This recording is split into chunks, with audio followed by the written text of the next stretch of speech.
Chris Laney. Hello, brother. How are you? Oh, man. I mean, we haven't talked in so long, but, I mean, we're still good friends for a very long time. Oh, yeah. Oh, yeah. Very good. It feels like it's been forever, to be honest. I know. I know, man. New album, LANEY'S Legion. Yeah. I listened to it this morning. Amazing. Simply amazing. Thank you. Thank you so much. You know? I mean, I'm so, what can I say? I'm so satisfied with it. I am. I mean, it took me almost 3 years to finish it, but, you know, but now getting it out finally, it's like, it's such a relief, you know, and I'm so happy to see that people are digging it. We're getting great reviews so far. Great, yeah. I just got it, so I'll be reviewing it shortly. But you know, let's go back early in your career. I mean, you're a Grammy Award winner. You know, you work with Candlemass, Dynazty, Europe, H.E.A.T, all these amazing bands that I particularly love. You know, and so does the world. But I mean, really, you know, for me, when I first caught on to Chris Laney was when you produced Crashdiet, the best sleaze album in the world in 2005, Rest in Sleaze. I mean, the production on that was great. The band was amazing. David was a star already in my eyes. Yeah, you absolutely. Know? So what was it like working on that album? Well, to be honest, I met up with the guys. I think it was like a year ahead of the album, so to speak. They were interested in making a demo of 2 songs and wanted to work with me. So I think originally they went to Zinny and wanted him to work with them, but he said, I'm no producer. You should use my producer, Chris. So that's how I met him. I met him at a McDonald's in the central station in Stockholm, and right away I could tell, okay, these guys are for real, you know. Wow.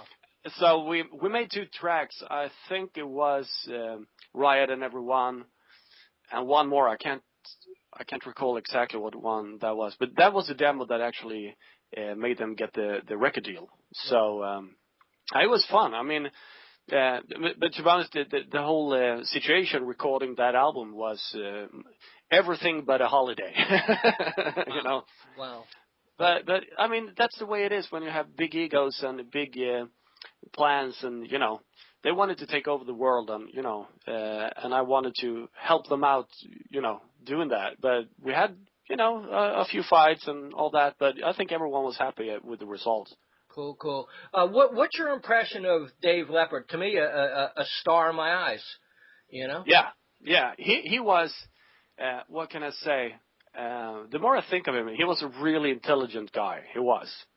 Unfortunately, he was too messed up with drugs, which you know, took over him. And but if he could, you know, I really say I miss the guy. You know, he was a real character, but still, I mean, as you say, he was like born a rock star, and he was here on Earth to prove everyone wrong. You know what I mean?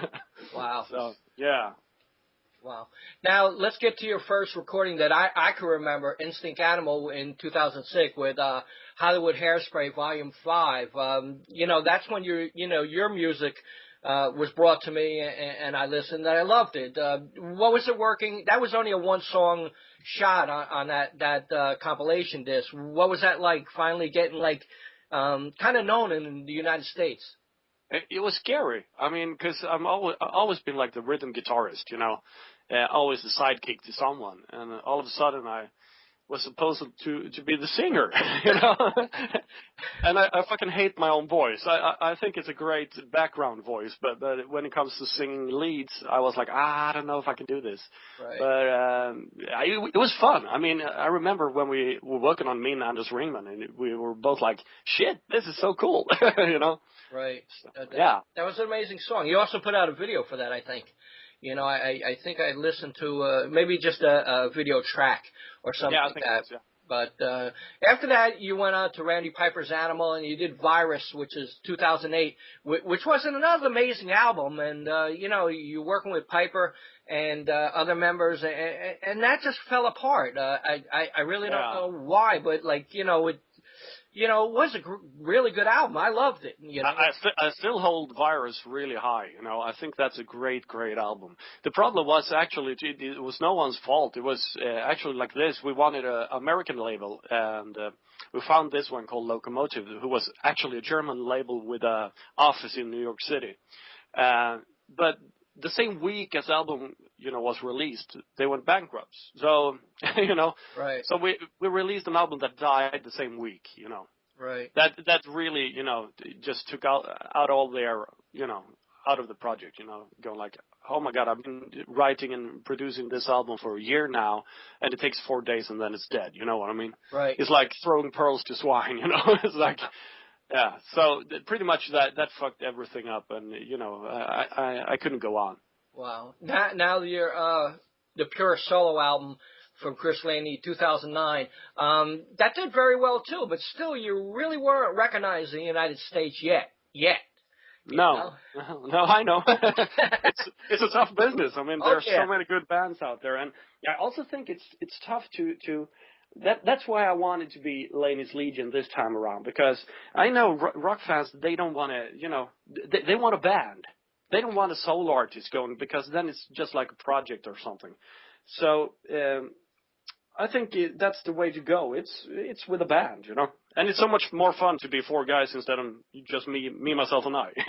Oh, definitely, definitely. Now, Only Come Out at Night came out in 2010, and still you're doing a solo project and stuff like that. How much different is Only Come Out at Night compared to Laney's Legion? I'd say it's quite a difference. It is. I mean, there is some.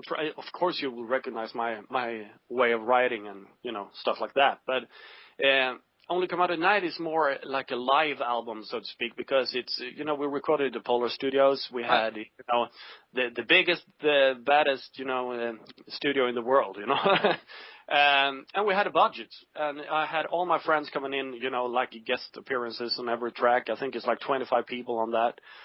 But coming down to the songs, I mean, I just recently had released Pure, and now I had this phone call going like, we need another product, and I was like, okay, when? In 3 months.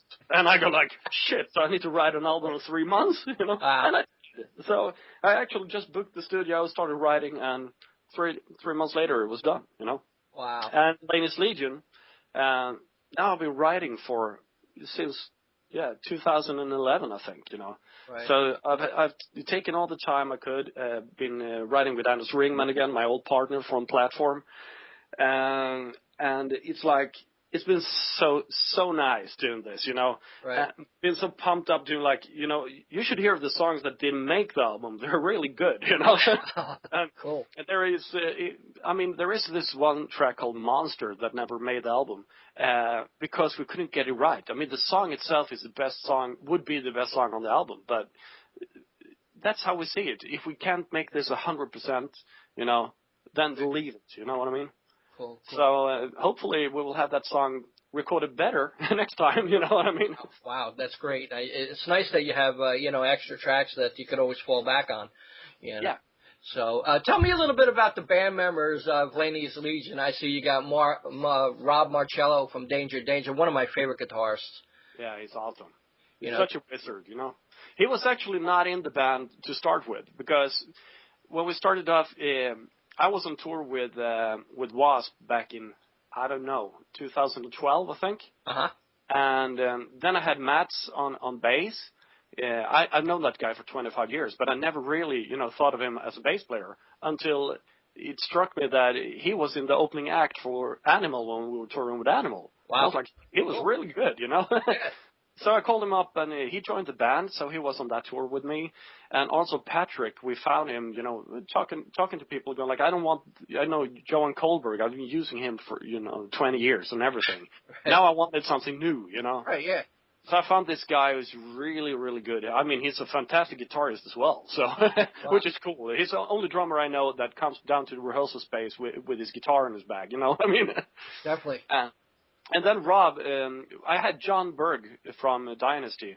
He was in Laney's Legion to start with, right, when we started recording the album. So there's a lot of rhythms and stuff like that from John still on the album. he's credited on there as well. Because, as we say, why fix something that's not broken? You know what I mean? True. Very true.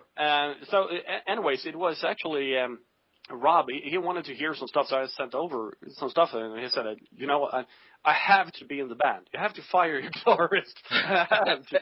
And I was like, man, I can't do that. And the more I was thinking of it, I saw that John wasn't really happy. You know, we're a couple of years older than John as well. So, I mean, so I called him up and I said, hey, you know what? Rob wants to join the band. He said, oh my God, you know, he's my favorite guitarist. So I'm honored to be replaced by him. You know, wow. So everything worked out fine. You know. That's cool. That's cool. Now you have 11 tracks on the CD. You have a video out already. Tell me how was the recording of the video, and you know, tell people about it. It was actually in LANEY'S, my studio. We just, I think Rob, he just came back from a tour. So we had like a spot in 2 days or something okay, let's hook up and make a video, you know. And I had some ideas how to shoot it, you know. So we just went down there and took plastic bags all over the walls and, you know, and just made it, you know. Cool. It's really cheap and, you know, and the only thing I wanted was actually something to go with the songs, that people could see that we are a band, you know what I mean? And to be honest, I think it was $65 on beers and balloons. That was the cost of it, you know. And I think it was mostly on beers, to be honest, you know. So it's not a high quality video, but the song is good. Right. Yeah. Whatever works, you know. As long as people get to see the band and you know, get a little aura about them, it's always great to have a video to go with the song. Absolutely. So and we thought it was a good way just to do something different, you know, just to show, you know, since we're a new band, that people actually see us, you know. Cool. Yeah. Now, my favorite track on the CD is "Let's Get It On." Yeah. You probably knew that. You know? You're a Kiss fan, I know. You know, that song really, you know, hit the spot. It had a little Kiss, little Crashdiet, little Chris Laney in there. You know, so I thought that song was amazing. I've been listening to it over and over and over and over again. But there's plenty of other songs I really liked and enjoyed too. "Assassin of Our Love" is an amazing track. Yeah, I love that one. Yeah. You know, I mean, both of them could be hits. Yeah. In my eyes, at least. You know, I love both of them, and I love "Hollow." Hollow is great. It's the song that actually sticks out from the album, but it's a cool song. Right. So how do you like the song list on the tracking? How do you pick where goes what and what goes where? Well, I just knew that "On and On" was the opening track. You know, that's a great opener. Yeah. That is, you know. The second I wrote that song, I went like, shit, this is the opener, because it's so in your face, you know. Yeah, I thought it really projected good, especially, you know, a lot of times you get the album, the first track really sets your mind toward the rest of the album. And if it's like, you know, a ballad or something to start off, you kind of say, oh, no, I don't know. You got to keep the momentum, and so it's pretty hard to actually, because this time, to be honest, we wanted to write like a greatest hits album, you know what I mean? Yeah. Because most people today don't listen to an album from start to finish. They have like a playlist and the song comes on randomly, you know what I mean? Right. And so I didn't want to think in the normal way. I just wanted to make the best songs I could, you know? And so when me and Anders actually sat down and we're talking about the connection on the album, and we got some advice from the guys in the band as well. But I think we all were pretty much, you know, I think we all had this, pretty much the same idea on where to stick the songs. And I know for a fact that Poptastic was moved earlier on the album because of the fact that we made a single out of it. So, right. But that was pretty much it. But other than that, we pretty much knew, you know, start, middle, and ending. And Legion was, you know, the Kiss ending with the explosions and everything. So. Cool. Like I talked to you this morning, and I told you that "Taste of Your Tongue" was I mean, "On and On" is a great opener. And then when I got to "Taste of Your Tongue," I was playing air guitar, and I told you about that. You know, like, you know, I was just like, mellowed out, and then all of a sudden that, them power chords were coming in, and I just had to get up and play some, air guitar with that. I love it. So, it was great. It's a great CD. I really hope people support it, because once they have a chance to listen to Chris Laney's Legion, I think they'll love the album. I hope so. The thing is, as I've told people before, is it's so hard to get out that people actually get to hear it. Right. So everything, as I told Tom at Paris Records, who releases the CD, that I'll do any interview, I'll stand on my head to make people listen to it. You know what I mean? Right. So because for me, it's the best thing I've ever done, and I'm so proud of it. And after so many years, it's nice to finally get it out. And of course, I want to raise my baby the best I can. Right, definitely. Now you have a relationship with Tom Mathers over at Paris Records and stuff like that. Tell me, what kind of guy is he? He's a great guy. I mean, it's always been good working with him. I've been working with him since the SoundCloud album, the live album, and then he did Instinct Animal. So it's all good, and I love the fact that I get an answer pretty quick, even though we were two different continents. I can go like, how's it going with the distribution in UK? And I get an answer, right away. And I love that. And we also brainstorm together. How can we do this? Is there any way we can, make it happen? You know what I mean? Right.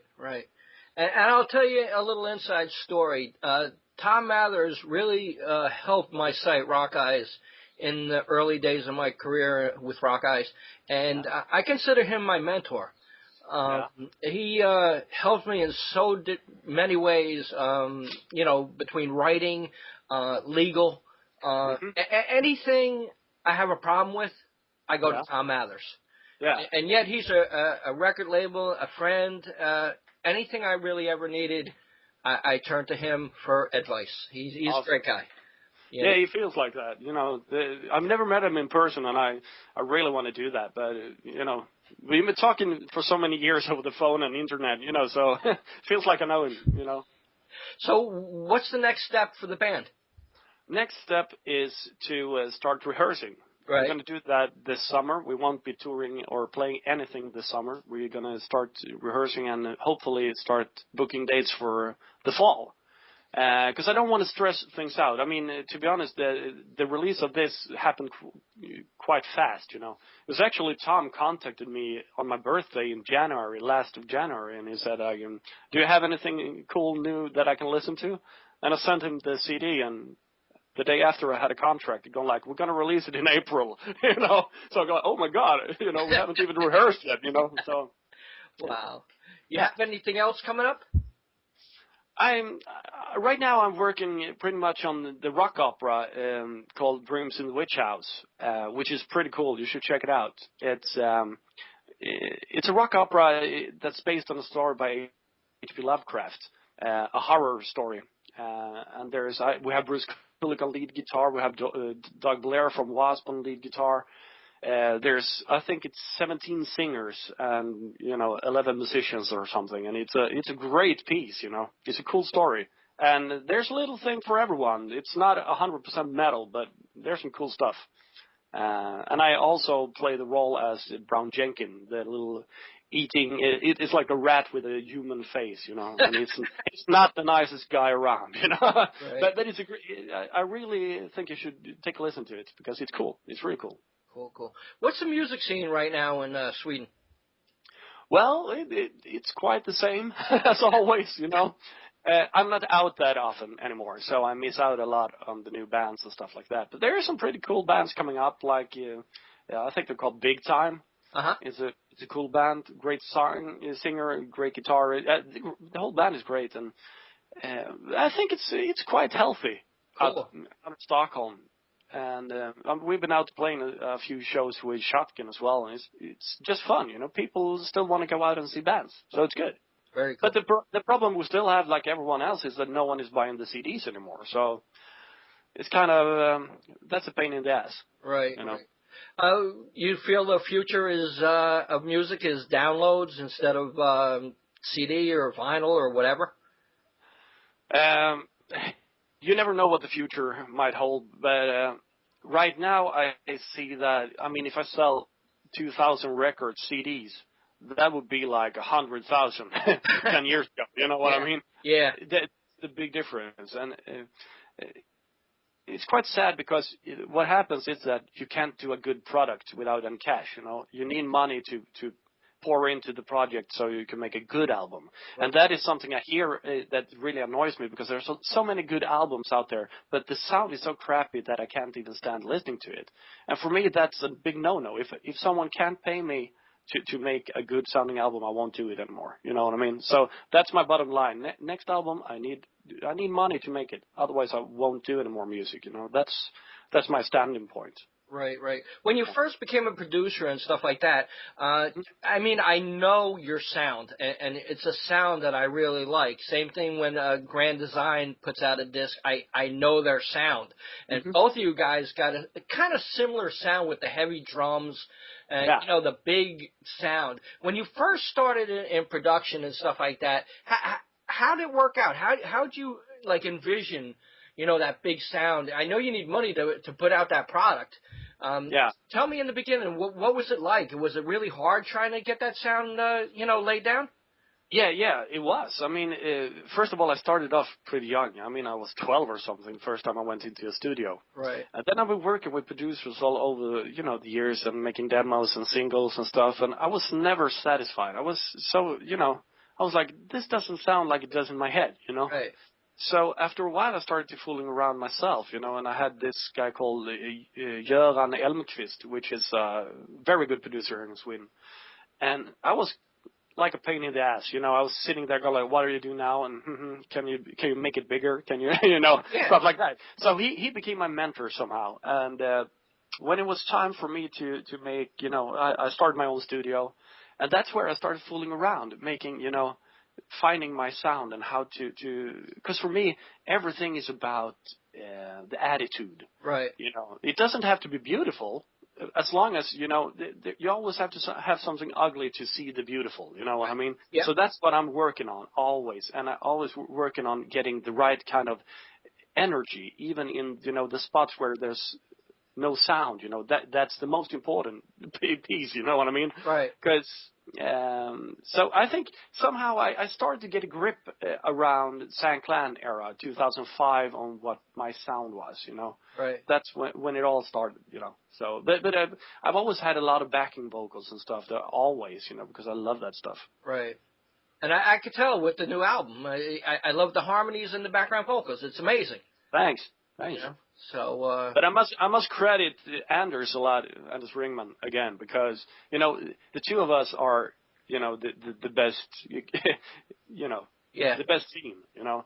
And when let's say I started with something and I just email him that and I get something back going like, oh my God, why didn't I think of that? You know, so we're kind of competing to each other, you know, going like, who can come up with the best idea? And I think that's a healthy relationship, you know, making music. So it's been so much fun. We've really been busting each other's balls, you know, making the best, you know, arrangement or whatever, you know. Cool. Now, when you recorded this LANEY'S Legion, was everybody together, or was anything done on sound files, or everything, you know, together? It was actually done like this. The way I'm working, I'm always working backwards. The last thing I do is drums. Right. Yeah. So I have everything programmed, and, you know, so I can easily sit and arrange the song until I'm satisfied, you know, without, you know, having to deal with drum files. Right. So everything was recorded. Rob came over, recorded his guitars with me, and Anders and I were sitting together. You know, he was kind of producing my vocals, because I can't do that by myself. You know, you don't hear it anymore. And since he was there, it was the best. You know, he really makes me sing a lot better. Right. And then when we had the drums recorded, we took in the files, and Mats, the bass player, came in and played to the drums. So we all played, you know, no one sent any files, but we did it in pieces, you know, in a weird way. But that's the way I like to do it. Well, at least you got a great product out of it, and it's an amazing CD. Hopefully everybody supports it. And, it's great talking to you, Chris. I mean, I haven't talked to you in a long time, and, you're a good friend, and, I wish you the best on this new release. Hopefully, like I said, everybody supports it, gives it a chance. Would you like to say anything to the fans out there? Please, go buy it. So we can make more music, That's the whole deal. You feed me, I feed you. Great product. I love the CD, man. Thanks so much. Thanks, Brian. And say hi to your family, okay? No problem. Talk to you later. Okay, bye-bye. Bye-bye.